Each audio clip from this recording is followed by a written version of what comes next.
आपने काफी क्लोज तरीके से देखा होगा कि रॉ में काम कैसे होता है, किस तरीके से सीक्रेट मिशंस को अंजाम दिया जाता है।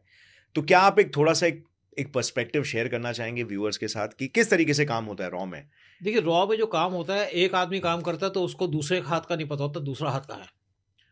कोई ये नहीं है कि एक टीम तो होती है, लेकिन किसी को अलग अलग तरीके से काम दिए जाते हैं। ओके। और एक आदमी दूसरे से डिस्कस नहीं करेगा कि क्या काम है मुझे, और शायद कई बार ऑपरेशन हो भी जाता है तो किसी को पता ही नहीं चलता कि उस ऑपरेशन के वो पार्ट है। ओहो। तो बड़ा सीक्रेटली काम होता है और लोग कोई जानना भी मतलब नहीं चाहते, एक दूसरे से पूछते भी नहीं है कि हम्म। तुमने क्या किया, तुम क्या कर रहे थे, कुछ है। लेकिन कई बार होता है कि जब बाहर में बैठे होते हैं तो आपस में डिस्कस करते हैं, हाँ यार वो काम हुआ था, बड़ी पुरानी बातें हैं। हाँ। बट अदरवाइज कोई इन्फॉर्मेशन शेयर नहीं की जाती। ओके। तो मतलब मिशन को बनाया ही ऐसा जाता है, उसको ऐसे पीसेस में बांटा जाता है एग्जीक्यूट करते समय कि ए ने बी को कुछ काम करने बोला, बी ने सी को कुछ बोला, सी ने डी को बोला, और डी को नहीं मालूम कि ए ने क्या बोला था बी को। हाँ बिल्कुल। देखिए, एक बार क्या था कि मैं कहीं फॉरेन में था, हाँ तो मेरे बॉस ने कहा भी आप मुझे फॉलो करो, हाँ और होटल में जब मैं चला जाऊँ तो उसके बाद आप चले जाना। हाँ। मैंने कहा सर ऐसा है, मेरे पास काम है, आप दूसरे को कहो हम्म। जिसको आपने डिप्यूट किया हुआ। वो कहते नहीं यार आप चलो, हाँ छोड़ो जो भी काम कर रहे हो, I can understand your problem. हाँ तो मैं चला गया। हाँ। तो उनको मैं फॉलो किया, उनके हाथ में एक बैग था, फॉलो किया, वो होटल में चले गए, मैं वापस आ गया। और मुझे कोई ज़रूरत नहीं थी कि होटल में किससे मिल गए, नीड टू नो की बात है, कोई Right. इंटरेस्ट नहीं था। और उसके बाद क्या हुआ कि कुछ दिन के बाद कोई बात हुई ऐसे कैजुअली, तो चाय पी रहे थे। तो मैंने कहा सर वो आप तो उससे मिलने गए थे। कहते यार तुम्हें कैसे पता, तुम्हें तो मैंने बताया नहीं। मैंने कहा सर मेरी जजमेंट है, क्योंकि ये काम हुआ ना तो आप उसी चक्कर में गए होंगे। तो उनको एस्कॉर्ट इसलिए करना था कि उनकी बैग में पैसे थे और उनको सेफ रहे कि मेरे पीछे कोई है। अच्छा। तो क्या होता है कि कैजुअली हम बात कर लेते हैं, हाँ। लेकिन बट अदरवाइज की ऑपरेशनल बातें को डिस्कस नहीं होती। Okay. Right right right. So इस वजह से आई थिंक लीक भी नहीं होता है। हाँ, लीक भी नहीं होते। और सर एक मूवी भी देखा था, हाँ। इसी मुद्दे में ना, एक मूवी भी मैंने देखा था जिसमें मिडिल ईस्ट में कुछ प्रॉब्लम्स हो रहे थे।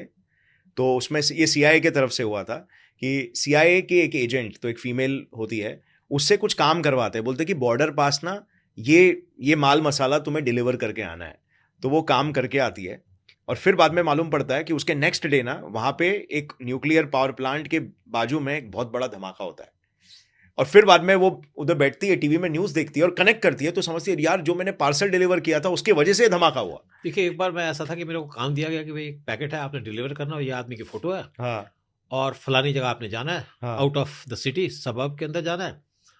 तो गए और समझ तो आ गया हाँ कि कोई मिल्टन टाइप का आदमी है, हाँ। फोटो भी दिखाई उसकी, लेकिन मैंने पूछा नहीं। फिर एक ने मेरे से कहा, जो मेरे साथ ड्राइवर था, कि सर कुछ आपने सामान ले लिया, वेपन ले लिया? हाँ मैंने कहा नहीं। हाँ कहते क्यों? मैंने कहा क्या ज़रूरत है, मुझे हाँ तो कोई डायरेक्शन नहीं दी गई, हाँ मुझे सामान दे रहा, मैं देके आ जाऊंगा, हाँ और अगर कोई खतरा होता तो मुझे आगाह करते वो। हाँ। मैं गया वहाँ पे, और मैंने कहा भाई अगर वो आदमी होगा उसको मेरे से डर लगेगा, उसको भी बताया होगा कि तुम रॉ से मिलने जा रहे हो, रॉ के ऑफिसर से मिलने जा रहे हो। तो वो गाड़ी में बैठा था, रेस्टोरेंट के अंदर गया तो वो आदमी पहुंचा, और वो देखा जाए तो एक तरीके से हाँफ रहा था तो कोई मिल्टन, लेकिन हाँफ रहा था मेरे को देख कर। और बैठे, हमने चाय कॉफ़ी पी, उसके बाद उसको पैकेट दे दिया, बैग पड़ा था, बैग तो वो उठा के ले गया, मैंने बैग छोड़ दिया। तो कोई ऐसा नहीं कि मैंने हैंड ओवर किया, तो उसके बाद आ गए, मिशन पूरा हो गया। तो ना मुझे जानने की जरूरत थी कि ये बैग क्यों दिया है, और ना मैंने उससे पूछा, और ना मैंने अपने बॉस से पूछा। तो काम ऐसे ही चलता है ना, नीड टू नो, मुझे क्या जरूरत है पूछने की, सर क्या हुआ, कितने पैसे थे, क्या हुआ फलाना, तो कोई जरूरत नहीं थी। तो काम करने का तरीका है। बिल्कुल बिल्कुल। और इससे बेहतर, इससे ज्यादा बेहतर तरीके से काम हो भी नहीं सकता है। जी बिल्कुल, क्योंकि अगर लीक होने लग गया तो फिर तो देखिए दुश्मन तक खबर जल्दी पहुंच जाएगी। कि अगर मैं इन्फॉर्मेशन लेकर के ऐसे ही बैठा रहूं, तो मैं खुद परेशान होऊंगा। Right right right. मुझे क्या जरूरत है परेशान होने की। और इंसान पैनिक भी होगा, वो अलग बात है। पैनिक हो सकता है, सब कुछ है, और ना फैमिली वालों को पता होता है कि क्या जा रहे हैं, कुछ है। Right right. और जो हमारे बॉस हैं वो नेचुरली ट्रैक तो कर ही रहे होते, कोई प्रॉब्लम ना हो, और प्रॉब्लम होती, डिफिकल्टी होती तो पहले बता देते। तो काम इस तरीके से चलता है। बहुत सी चीज़ें हैं लाइफ में की हैं, लेकिन जानने की जरूरत नहीं हुई। लेकिन बाद में हम जब किसी चीज़ें सोचते हैं कि यहाँ पे ये हुआ या ये हुआ, तो उसमें जरूर अपने आप को लिंक करने की कोशिश करते हैं। लेकिन बहुत से लोग हैं जिन्होंने बहुत सफ़र भी किया, बड़ी हार्ड लाइफ देखी है, और बहुत से लोग हैं जिन्होंने एंजॉय भी किया। दोनों बातें, it's part of the life, part of the game. Right. तो सर आपके 38 इयर्स इन रॉ के करियर में आप फॉरेन कंट्रीज भी गए हो, जी तो आप थोड़े होस्टाइल कंट्रीज भी गए होगे, जी। राइट? तो आपके साथ ऐसा कोई इंसिडेंट हुआ जहाँ पे आपको लगा आपकी लाइफ रिस्क में है? ईरान में ज़रूर लगा था। वो भी हमारे जो उस टाइम पे एम्बेसडर थे हमीद अंसारी, उनकी वजह से, ओके। क्योंकि हमारे कुछ लोग किडनैप भी हुए थे।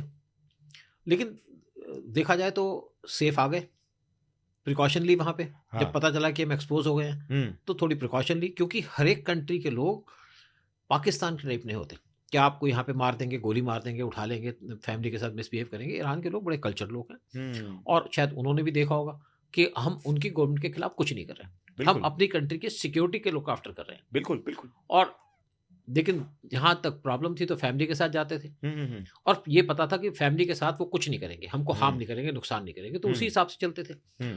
और अवॉइड करते थे निकलना। हम्म। तो प्रिकॉशन लेनी पड़ती है, जैसे जिस कंट्री का जो सिचुएशन, जो कंडीशन हो वहाँ पे। हम्म। और हर एक कंट्री का अलग अलग इंटेलिजेंस सिस्टम होता है, अलग अलग सिस्टम होता है वहाँ पे ऑपरेट करने का, तो उसको फॉलो करते हैं। पाकिस्तान के अंदर तो आपके घर में भी घुस जाएंगे, आपकी औरतों से बदतमीजी भी करेंगे, लेकिन बाकी किसी कंट्री में कोई भी ऐसी बदतमीजी नहीं करता, इस तरीके से बिहेव नहीं करता। बाकी प्रिकॉशन लीजिएगा जो आपको उनकी कंट्री का जो सिस्टम लगता है, और इस तरीके से ज़िंदगी बीत जाती है। टेंशन लेने से या परेशान होने से कुछ नहीं मिलता। बिल्कुल ना बिल्कुल। ली मैंने टेंशन, ना परेशान हुआ, हाँ कुछ महीने जल्दी आ गया वहाँ से। सो वहाँ पर सर ऐसे कोई इंसिडेंट्स हुए जिसमें आपको ऐसा लगा कि थोड़ा सा टारगेटेड फील हुआ? नहीं, टारगेटेड तो फील हुआ, शुरू में गए तो कोई प्रॉब्लम नहीं थी। हाँ जब एक्सपोज हो गए हाँ। तो जरूर लगा ऐसा, हाँ। लेकिन कोई हरासमेंट नहीं हुए। मैं कहूँ कि मेरी फैमिली को हरास किया हो या हाँ। मुझे हरास किया हो। जैसे मेरी लड़की आती थी स्कूल से, हाँ। छोटी लड़की थी, 4-5 साल की थी, तो वहाँ पे हमारा 3rd फ्लोर पे घर था, तो बेल पे उसका घर नहीं पहुँचता था। जैसे वाइफ थी नहीं, कभी घूमने चली, बिजनेस शॉपिंग करने चली गई, तो सामने एक ऑफिस था जहाँ पे लेडीज़ बैठी होती थी। वो हमारी लड़की को ले जाते थे अपने ऑफिस में और खाना खिलाते थे।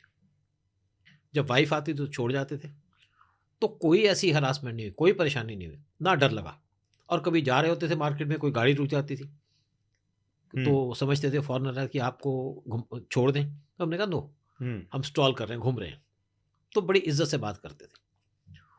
तो तो ऐसे ये आपके प्रिकॉशंस थे, मतलब अपने आप को सेफ लेकिन रखने ये के? था ना कि पता था फैमिली के साथ ये कुछ नहीं करेंगे, क्योंकि उनका प्रोसीजर नहीं है। Okay okay. पाकिस्तान के अंदर तो आपके घर में घुस के मार जाते हैं, बदतमीज लोग हैं। ओके। वे सो गैरत वहाँ लोग पे हैं। मतलब इंटेलिजेंस के भी कुछ प्रोसीजर्स होते हैं एजेंसीज के, देखिए, ऐसा नहीं कि हाँ। इंटेलिजेंस का मतलब ये है कि आप अपनी कंट्री के लिए काम कर रहे हैं। राइट। हम कोई वहाँ पे बम ब्लास्ट तो कर नहीं रहे, बिल्कुल। और वो भी चीज़ समझते हैं। हाँ। लेकिन साथ में अगर आप एक्सपोज हो गए तो प्रिकॉशन लेनी चाहिए। रूट भी चेंज करते थे, कभी टैक्सी में चले जाते थे, कभी किसी और के थ्रू चले जाते थे, तो थोड़ी सी प्रिकॉशन ली। बाकी कभी जैसे हमारे साथ कुलीग्स आ रहे हैं तो कुछ नहीं होता था। एमई के लोग भी होते थे एम्बेसी के अंदर, तो उनके साथ भी था, मिलना जुलना था। जो ईरानियंस थे ना, हाँ। वो उनका हमने ट्रेंड देखा कि कैसे किसी पे अटैक करते हैं। अगर किसी को गाड़ी मार गए, हाँ। तो आप कुछ नहीं कह सकते कि ओके। एक्सीडेंट हो गया। ओके। तो जैसे मैं गाड़ियों के पास से निकलता था, गाड़ियां साथ में खड़ी होती थी, हाँ। तो कोई अगर पीछे से गाड़ी की आवाज आती थी, कान हाँ। मेरे पीछे होते थे, हाँ। तो मैं गाड़ियों के साइड पे हो जाता था, ओके। ताकि बाई चांस कोई मेरे पे अटैक ना हो। अगर मैं रोड क्रॉस कर रहा हूँ हाँ। तो केयरफुल रहता था। ओके। सिर्फ यही सो बात थी। ट्रेंड्स आपने स्टडी फिर किया? हाँ,